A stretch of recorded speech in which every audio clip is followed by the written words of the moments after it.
වෛරය, ක්‍රෝධය, දැඩි ද්වේෂය තියෙනකොට අපිට බලන්න නිින්ද යන්නේ නැහැ. කීසරයක් හැරෙනවා. කීසරයක් හැරෙනවා. කොච්චර කාමරේ වටා ඇවිදිනවද? ඒකට හරිය කල්පනා කරනවා. නලියනෝ නෑ ගැතු. ඔබ කල්පනා කරලා බලන්න මේ අත්දැකීම නේද? ඒ එක්ස්පීරියන්ස් එක කාටත් ලැබිච්ච එකක් නේ. මටත් ලැබිලා තියෙනවා. මේ අධික ද්වේෂය තිබිච්ච දවස්ක් තිබිලා තියෙනවා. ඒ අත්දැකීම කොච්චර අපහසුද කියලා කල්පනා කරන්න.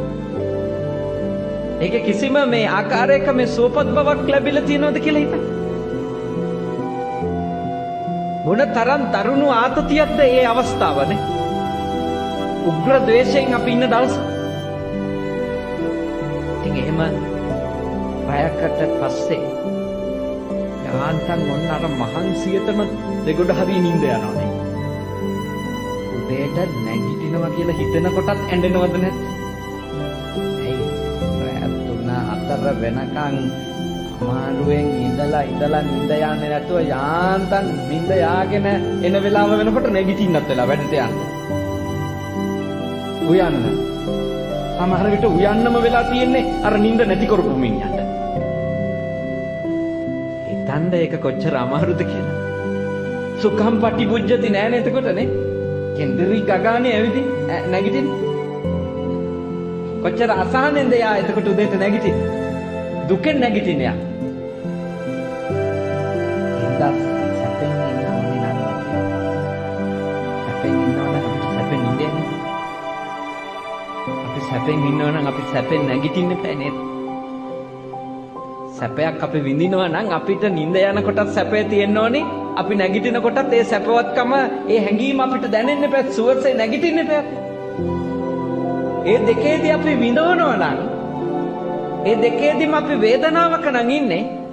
ඒකේ අදහස තමයි මොනව තිබුණත් හිතේ සැපතක් නෑ. හිත සතුටු නෑ. වෛරය විසින්, ක්‍රෝධය විසින්, උග්‍ර ද්වේෂය විසින් අපට සිද්ධ කරපු හානියයි, අපිට සිද්ධ කරපු විපත්තියයි. අපේ පින්වතුන්ලා මේක තේරුම් ගන්න ඕනේ. මාත් මගේ මනසට තේරුම් කරලා දෙන්න උත්සාහ කරන එකක්. මොකද අපි කවුරුත් නිවෙන්න ඕන. අපි කවුරුත් සැනසෙල්ල ලබන්න ඕන. පූර්ණ සැනසෙල්ල. අර්ධ සැනසෙල්ලක් හෝ తాවකාලික සැනසෙල්ල නෙවෙයි. අපි පූර්ණ සැනසෙල්ල ලබන්න. ඒක ඊළඟ ආත්මේ ලබනවා කින්නත් බෑ අපිට. අපි මේ ගෙවන මේ මොහොතේ මේ සැනසෙල්ල අපිට තියෙන්න ඕනේ. ඉතින් ඒක උදා වෙන වැඩපිළිවෙලේ තමයි අපි ජීවත් වෙන්න ඕනේ එතකොට. ඒ සැනසෙල්ල උදා වෙන්නේ අපි යම් විදියකට හිතුවොත් ඒ විදියට හිතන්න පටන් ගන්න ඕනේ. යම් විදියකට හැසිරුණොත් අපි ඒ විදියට හැසිරෙන්න පටන් ගන්නවා. යම් විදියට කතා කරොත් ඒ විදියට කතා කිරීම පටන් ගන්නවා. සනසිල්ල ලැබෙන සම්දිත්තික ක්‍රමනේ. දිට්ඨ ධම්ම වේදනීය ක්‍රම. මොකද සනසිල්ල අහිමි වෙන්නේ සනසිල්ල අහිමි වෙන හේතු නිසා. එහිඳ බෞද්ධයින් වෙන ඔබ ඊටාම බුද්ධිමත්ව මේ ලැබපු උතුම් මිනිස් ආත්ම භාවයේම සැපවත් මිනිසෙක් විදිහට ඉඳලා මැරෙන්න අදිස්ථානයක් ඇති කරගන්න. සැපවත් මිනිසෙක්.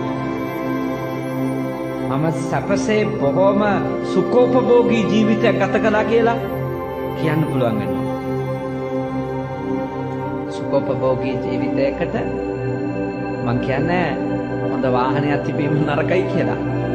හොඳට ගේ දොර වැඩ කටයුතු ටික කරගෙන හොඳ නිදහසේ ඉන්න පුළුවන් ගේ දොරක් තිබීම අනවශ්‍යයි කියලා මම කියන්නේ නැහැ. ඒක අවශ්‍යයි. හැබැයි ඔක්කොම ටික තිබුණත් සැපයක් දැනෙන්නේ නැත්නම් එතන තියෙන හිත හදාගන්න. දැන් අර ටික නැති කට්ටිය හිතන්නේ මට සුඛෝපභෝගී බව නැත්තේ මොකකින්ද කියලාද? වාහනය නැති නිසා, ගේ දොර නැති නිසා, මගේම කියලා වයස 10ක්වත් නැති නිසා හිතනවා. හැබැයි ඒ ටික තියන අය දන්නවා ඒ ටිකෙන් සුඛෝපභෝගීකම හම්බ වෙන්නේ නැහැ කියලා. ඒ ටික තියන අය දන්නවා. අපිට සුඛෝපභෝගීකම කියන එක දැනෙන්නේ අපි හරි සුවපත් ජීවිතයක්, පොහොසත් ජීවිතයක් ගෙවනවා කියලා දැනෙන්නේ දවසේ අඬන ප්‍රමාණය අඩු වෙනවා. දවසේ ඔළුව රිදෙන තරම් ප්‍රශ්න අඩු වෙනවා. දවසේ හොඳට නිදා ගන්න දිකට නිින්ද යන තරම් අසහනය අඩු වෙනවා. එතකොට තමයි සුඛෝපභෝගීකම්. නැත්තම් අපි මානසින් ලෙඩුනේ. මානසින් ලෙඩු අපිට. මානසින් හරියට විඳවනවා. හොඳ උපකරණ ගොඩාක් එක්ක හිතින් විඳව ඉන්න අය. අපි බෞද්ධයෝ. අපිට බුදුහාමුදුරුවෝ සැනසෙන්න ක්‍රමය කියලා දීලා තියෙනවා. අපි භෞතික දේවල් අපිට ලං කරගන්න ගමන්ම අපේ ආධ්‍යාත්මය පුළුවන් තරම් සකස ගන්න ඕනේ වෛරයෙන් ක්‍රෝධයෙන් තොරව. අවශ්‍යයි. නව ආකාරයකට අපි වෛර කරනවා. වෛරය නව ආකාරයකට අපි පවත නව කිව්ව අදුත් ආකාරයකට නෙමෙයි. ක්‍රම නමයි. මට මේ විදිහ අකටයුතුකම් කළා කියලා වෛර කරන අය වෛර කරන එකක් තමයි මොකද? මට මෙයා මේ විදිහට නරක කරලා තිබෙනවා. නරක විදිහට කතා කරලා තියෙනවා. නරක විදිහට කටයුතු කරලා තියෙනවා. මම අතීතයට ගිහිල්ලා මම සම්බන්ධව වෛර කරන එක්කෙනා වෛර කරනවා. මට වෙච්ච දේ. ඊළඟට ඒ වෛරය පවත්වාගෙන යනවා තව ක්‍රමයක නේද? ඒවල් වල ඉන්නවා මගේ අම්මට තාත්තට මෙහෙමයි අතීතෙදි මගේ නෑදෑයින්ට මෙහෙමයි කරේ කියලා අර තමන්ගේ අයට කරපුවා ගැන ගැටන තියන ඉන්නවද නැත්? මොන දේවල් අද තිබුණත් එයා අතීතයට යනවා. අතීතයට ගිහිල්ලා තමන්ගේ අයට අකටයුතුකම් කරාය කියන එක මත තරහක් අකණ්ඩ වරන් යනවා. අපේ අම්මට මෙහෙමයි කතා කරේ. අපේ යෝජනා කරනවා ඔබලාගේ හිත ගැන ගොඩක්